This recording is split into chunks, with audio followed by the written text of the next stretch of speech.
What are some other unique aspects about investing in the space that maybe are not apparent to other people who are just getting started or interested in investing that you could point out, like maybe nuances or counterintuitive insights? Yeah, I think one thing that's really important is that if you're trying to sell to physicians or you're trying to make it attractive, whatever you're producing, so very often we see innovations that make sense, like, wow, why wouldn't you do this? This is awesome.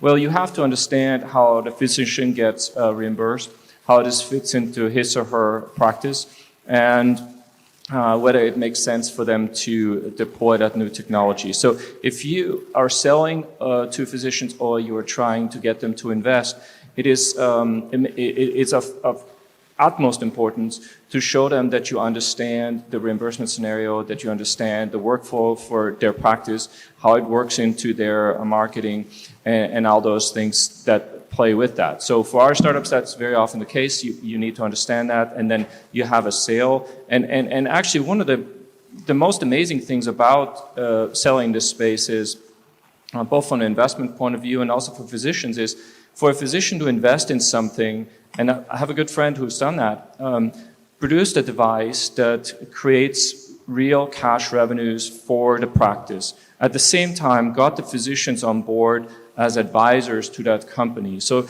there are some intricacies that you have to be aware of on how to set this up so you don't fall, run afoul of some laws. But it can be done in a legal way. And all I'm saying is that when you're convincing someone that is literally using your device and that person becomes your investor and then sees the rewards from this device, then this person becomes an ambassador for your brand. And so I'm in a deal right now where I'm advising, and that's a friend of mine, and I've invested in this deal, and it's an add-on for a med spa or a cosmetic type of setting, and it's going to make money for the clinic or for the doctor's office. At the same time, it's also a great opportunity to invest, and that's why I have invested. So it's an interesting setup, but I think that mindset should be in your mind, because just because you have some whiz-bang technology, that's really a trap. If you can relate to the physician of how it fits into practice, that's when you're going to start getting some good results. Right. Great. Yeah, appreciate that. Thank you.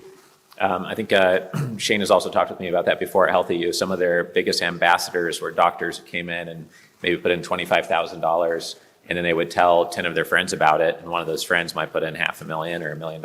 And so that was a big momentum mover for them. And I see lots of people say, oh, I want to go to the family office world now. We need to have our minimums be $1 million or $5 million, but you lose that effect, and then you also lose the investors. I know some that are worth $700 million, and they'll start with $100,000 and see how they're treated, and then they'll put in $500,000, or they have the ability to write $3 to $5 million checks, but they might not always want to start there, depending on how young the team is and the track record. So that's come up a few times. Any other insights the panelists would like to share in the space? Yeah, Rajiv. What I found 25 years ago when I first started is when we'd hire a physician, we would just hire the best clinical doctor we could find. Over the past quarter century, it's not about that. You have to find someone with a personality, someone who can market themselves not only to their patients, but to their colleagues, and it's really vital for that to be seen.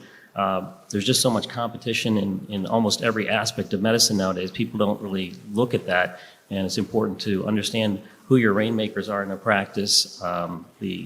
The best doctor may not be the best clinical doctor, but he may be the best rainmaker for the practice. So it's important to know that. Obviously, you want the best clinical physicians. That's important, but completely different from what we did a quarter century ago. Yeah, Eric. Well, talking about that specifically, I know physicians who've sold their practice 3 different times at this point. And so the whole model is private equity comes in, you get your earn out, productivity goes down, it falls apart, the doctors reconstitute the entity, whatever that thing is. And so we're actually coming up into that kind of cycle in the next 2 to 3 years in some of these specialty clinics on the medical side. And so your ability to figure out the docs who got paid out in the past and maybe reforming, going out into private practice again on their own, you can get in on the ground floor with a group that now has the experience of building it back up to look to sell it again to a whole new crop of PE firms in 7 to 10 years from now. So there's going to be future opportunity with physicians who've already done this early in their career, and now they're at mid-career. So just keep your eyes open for some of that.